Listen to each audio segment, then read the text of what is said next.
은혜 받으신 하나님 말씀은 마가복음 16장 14절에서 20절까지입니다. 예수는 하나님 보좌 우편에 계시다. 첫 번째 시간입니다. 하나님은 영원로우신 분입니다. 하나님처럼 영원로우신 분이 없습니다. 하나님의 모든 뜻은요, 하나님의 그 영광 속에서 이루어지고 그 영광으로 이루어집니다. 하늘과 땅 그리고 그 안에 있는 모든 것들이 지으신 목적이 하나님의 영광을 위한 것입니다.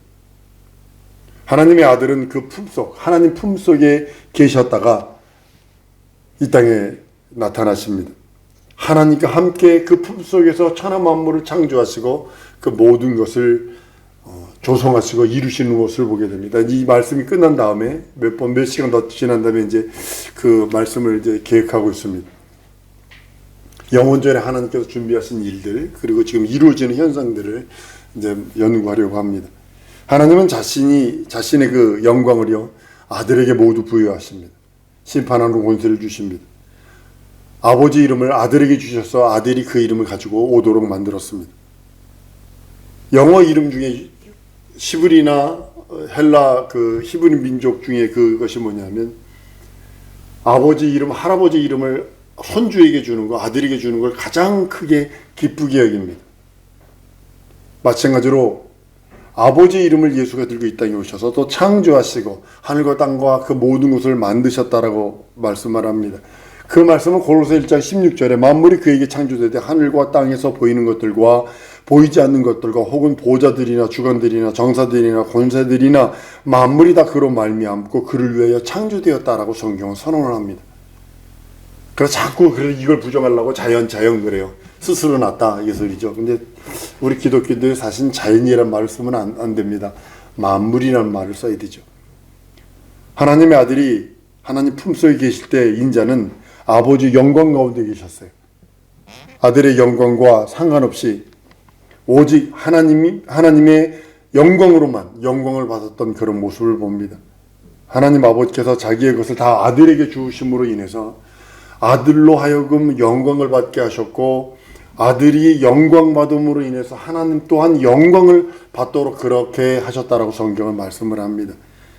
하나님은 아들을 섬기는 자에게 아버지를 섬기는 것으로 인정을 합니다.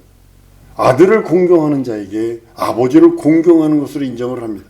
그 히브리서 1장 2절 3절에 보면요, 이 모든 날 마지막에 아들로 우리에게 말씀하셨으니 이 아들은 만유 후사로 세우시고 저로 말미암아 모든 세계를 지으셨느니라. 이는 하나님의 영광의 광채시여 그 본체의 형상이라. 그의 위엄의 능력의 말씀으로 만물을 붙드시며 죄를 정결케 하시는 일을 하시고 높은 곳에 계신 위엄의 우편에 앉으셨다라고 말씀하셔서, 하나님은 영원전에 하늘과 땅과 그 모든 것을 창조하실 계획을 하시고 아들을 위해서 모든 것을 하셨다라는 거죠. 그것을 작정하셨고 그대로 진행시키신다는 그런 모습이기도 합니다. 후사는 그 상속자는 뜻이거든요. 하를 상속. 근데 히브리서 1장 2절에도 보면 아들을 후사로 세우시고, 이게 목적이에요. 가장 큰 목적이에요. 그것이 가장 큰 하나님의 영광이고요. 거기에 뭐 여러 가지들이 붙었는데, 그렇지만 아들을 후사로 세우셔서 그 하나님의 나라를 상속케 하는 것이 하나님의 가장 큰 목적이에요. 100% 이루어지는 것들이에요. 하늘로 올리우사라는 히브리서의 말씀에서 하늘로 올리우사, 구름 위를 말하고 있지 않습니다. 많은 요즘의 신학자들이 하늘 그러면 우주 속에 어디를 말합니다. 그것이 아니라 영적인 영계를 뜻하고 있습니다. 땅은 인간들이 그 하나님을 섬기는 곳이고, 하늘은 천사들이 하나님을 섬기는 곳입니다.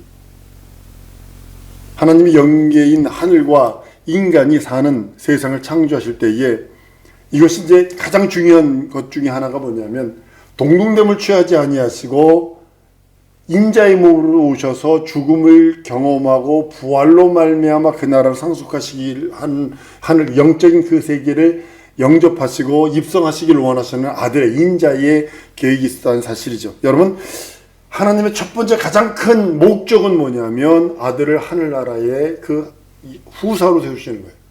가장 큰 목적입니다. 그래서 이 땅이 창조된 가장 큰 목적, 여러분과 내가 존재하는 가장 큰 목적은 뭐냐면 후사인 그 인자, 그분을 존귀케 하는 것입니다.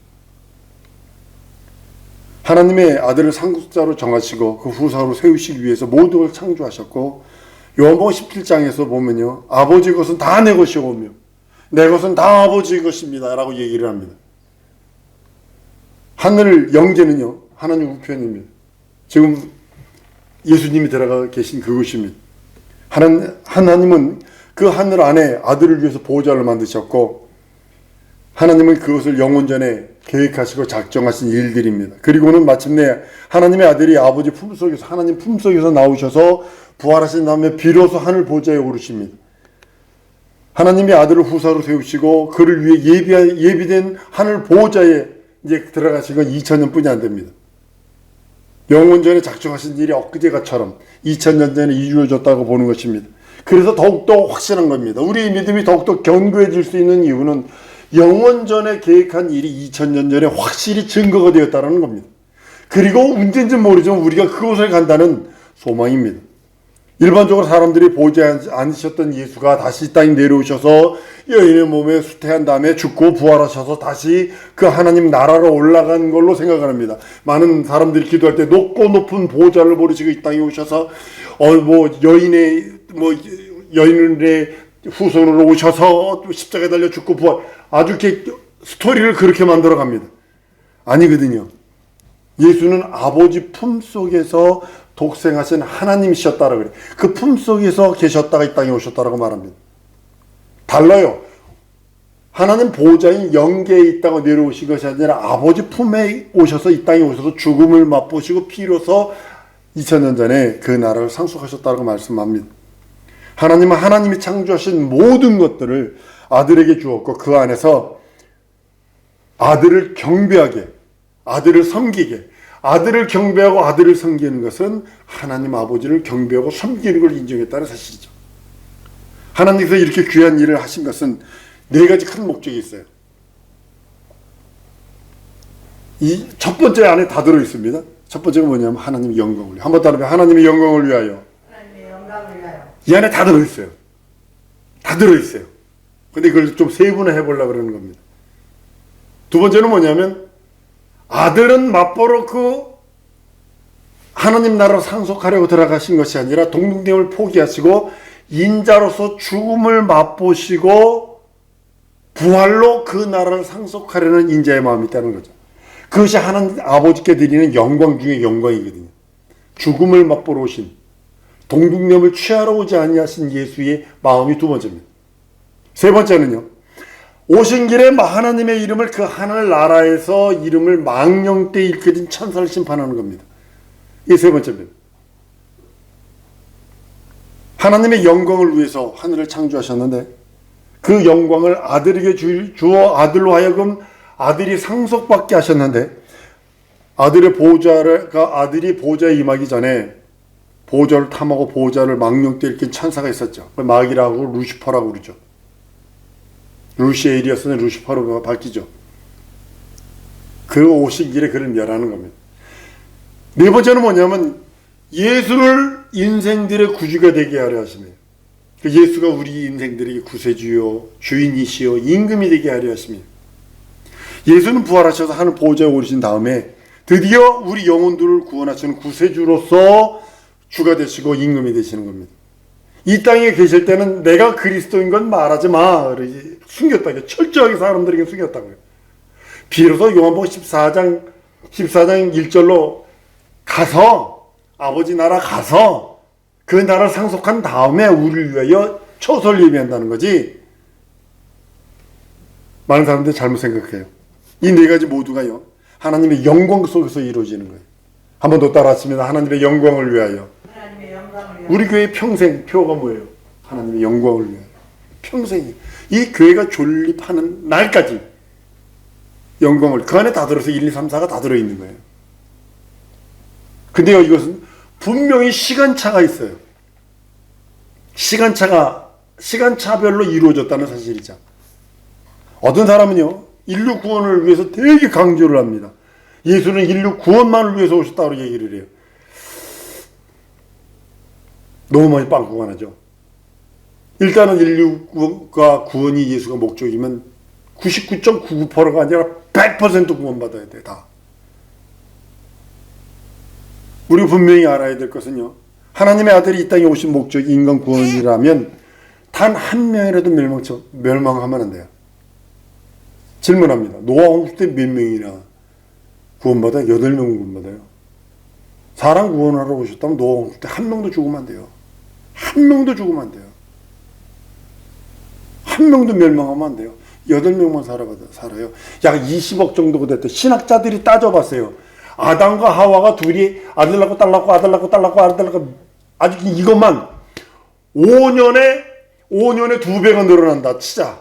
그리고 노아 홍수 때까지 따져보니까요, 많게는 100억이 넘어요. 적게는 최소 20억이래요. 최소 20억이래요. 노아 홍수 때까지 아담서부터. 근데 8명 구원받고 나머지 다 몰살하잖아요. 지금 멸망받은 사람들이 얼마나 많아요. 예수가 이 땅에 오신 목적이 사람 구원이라면 한 사람도 멸망받으면 안 돼요. 인간 구원의 목적이 아니고 선물이거든요. 하나님의 능력이라면 인간을 100% 다 구원하셨을 겁니다. 아마 꿈에 천사가 나타나서 시뻘건 칼 들고 임시게 안 믿어 썰어 죽인다고 그러고 막 그러면 안 믿을 사람이 어디 있어요? 다 믿지. 인류 구원은 예수가 이 땅에 오신 목적이 아니라 은혜요 선물입니다. 한번 따라해주세요. 나 구원은 하나님의 선물이요 은혜다. 명심하셔야 합니다. 에베소 2장 5절에 허물로 죽은 우리를 그리스도와 함께 살리셨고 너희가 은혜로 구원을 얻은 것이라. 에베소 2장 8절에 너희가 그 은혜를 인하여 믿음으로 말미암아 구원을 얻었나니 이것이 너희에게 산 것이 아니라 하나님의 선물이라. 그런가 하면요, 어떤 사람은 마귀를 멸하러 오셨다는 것만 강조합니다. 그런 이런 것들은 예수께서 오신 이유는 될 수 있지만 물론 목적 속에 다 들어있어요. 설명이 조금 부족하죠. 여러 학설들이 필요하게 되겠죠. 하나님의 하늘을 창조하신 목적은 아들을 후사로 세우시기 위함입니다. 그가 보좌에 오르시기 위해서 죽음을 맛보시고 부활로 그 보좌를 상속하시는 겁니다. 예수가 부활하지 않으면 보좌에 오르지 않습니다. 못합니다. 그래서 예수께서 요한복음 11장 25절에 나는 부활이라고 말씀했어요. 부활은 예수가 죽었기 때문에 부활하지 않으면 안 되는 피치 못할 사정이 있어서 한 것이 아니라 예수는 원래부터 영원한 생명 부활이에요. 죽음이 없어요. 예수에게는. 예수에게 죽음이 하나의 과정으로 있어야 했지만 나는 죽음이요 라고 하지 않았어요. 예수는요. 나는 부활이요 한 것은 그 죽음이 부활의 목적을 위해 있다는 것을 의미하기 때문입니다. 예수는 부활이요 라고 하는 것을 우리는 잊어버리면 안 됩니다. 요한복음 10장 17절에 나는 살기 위해서 죽노라. 이는 누가 내게서 목숨을 빼앗는 것이 있다는 것이 아니라 내가 버릴 권세도 있고 다시 얻을 권세도 있다는 말씀을 합니다. 이 권세는 하나님으로부터 받은 것이라고 말씀을 합니다. 예수의 부활은 그의 권세입니다. 예수의 부활이 있은 다음에 비로소 보호자에 오르시는 겁니다. 하나님이 영원전에 아들을 위해서 보호자를 창조하실 때 하나님의 아들이 창조된 하늘 보호자에 오르신 것은 부활을 통해서 이루어지도록 예정하시고 허락받으신 겁니다. 미리 준비하신 겁니다. 계명으로 받으신 겁니다. 정확하게 말하면 계명으로 예수가 죽고 부활하신 것은 아버지의 계명으로 받은 것입니다. 그러니까 이루어지는 거죠. 예수는 하나님의 본체 형상이에요. 자기를 낮추시고 지극히 인간의 몸으로 입고 오셨다고 말씀을 합니다. 빌립보서 2장 7절 8절입니다. 이것은 인간이 먼저 세상에 나와 있기 때문에 인간 편에서 그렇게 표현한 것뿐이지 예수가 인간이 되기 위해서 하늘보다 더 크신 이가 쪼그라들어가지고 이렇게 왔다는 소리가 아닙니다. 본래 인간은 창세기 1장 27절에 말씀한 것처럼 형체를 갖기 이전에 하나님의 형상의 모양을 따라 만들어졌다고 선언합니다. 예수께서 인간의 형체를 입고 오시기 전에 먼저 인간이 그리스도의 형상을 입은 것입니다.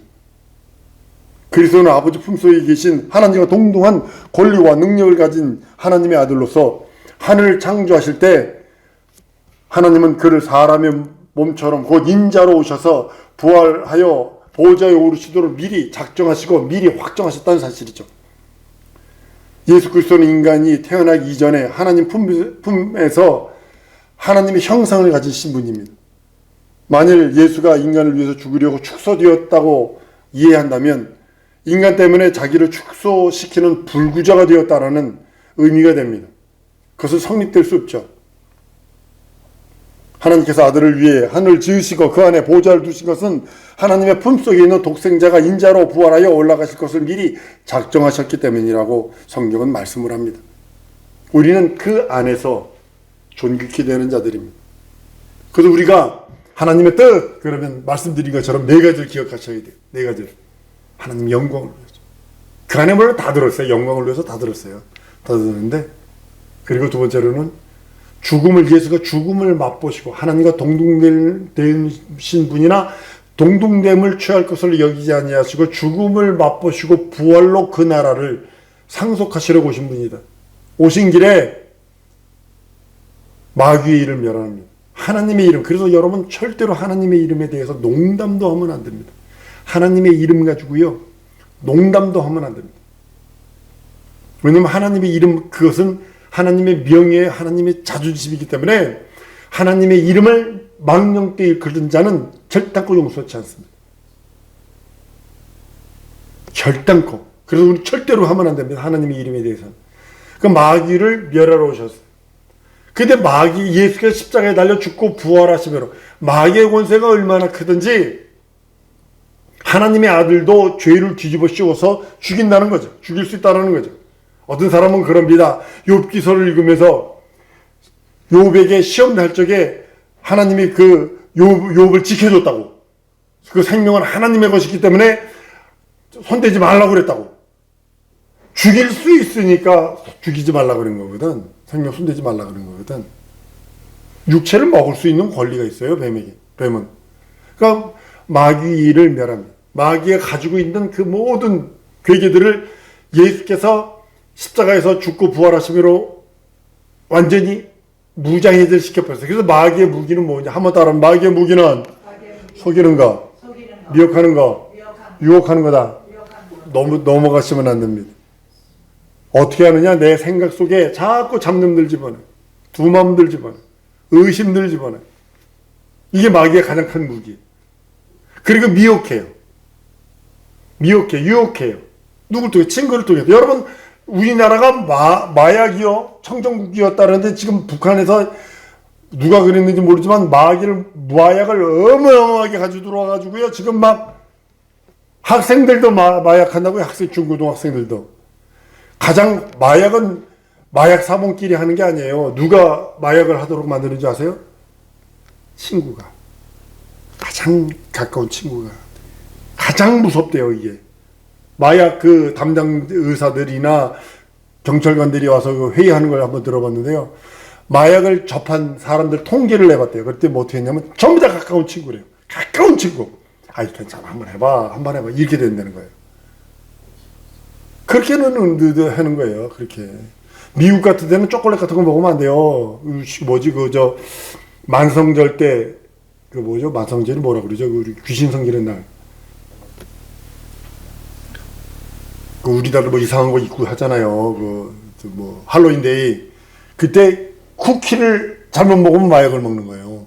의도적으로 이 쿠키를 만들어서 주거든요. 근데 만들 적이 예전에는 어떻게 했냐면 그 안에 면도칼을 집어넣는 놈도 있었고, 그 안에 과자 안에다가 애들한테, 그리고 그 안에다가 마약을 집어넣어가지고 요리해서 준다는 거예요.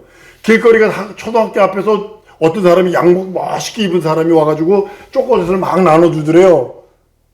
근데 애들이 그걸 먹고 막 발작을 일으키고 그랬는데 찾아보니까는 마약을 집어넣은 거예요. 어려서부터 중독시키는 거예요. 이게 무서운 거예요. 지금 이렇게 험악한 시대, 돈을 위해서 수단과 방법을 가리지 않는 세대. 이게 마귀가 하는 거거든요. 그 배우를 찾아보면 돈인데 그 뒤에는 만몬에서 귀신들이요 마귀들이거든요. 그러니까 예수께서는 오셔서 마귀를 멸하셨는데도 지금 마귀가 자기 때가 얼마 남지 않은, 계시록을 보세요.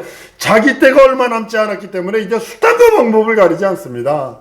목사건 뭐 사모건 전도사건 뭐 성도건 장로건 권사건 안지서성 아주 자기 때가 자기가 지옥 갈 거 남았으니까 이제 하나님의 형상에 그 모양을 따라 지은 인생 한 명이라도 더 끌고 지옥 가려고 수단과 방법을 가리지 않아요.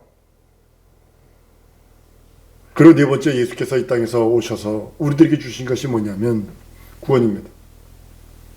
날 위해 살찌셔지고 피 흘려주셨어요.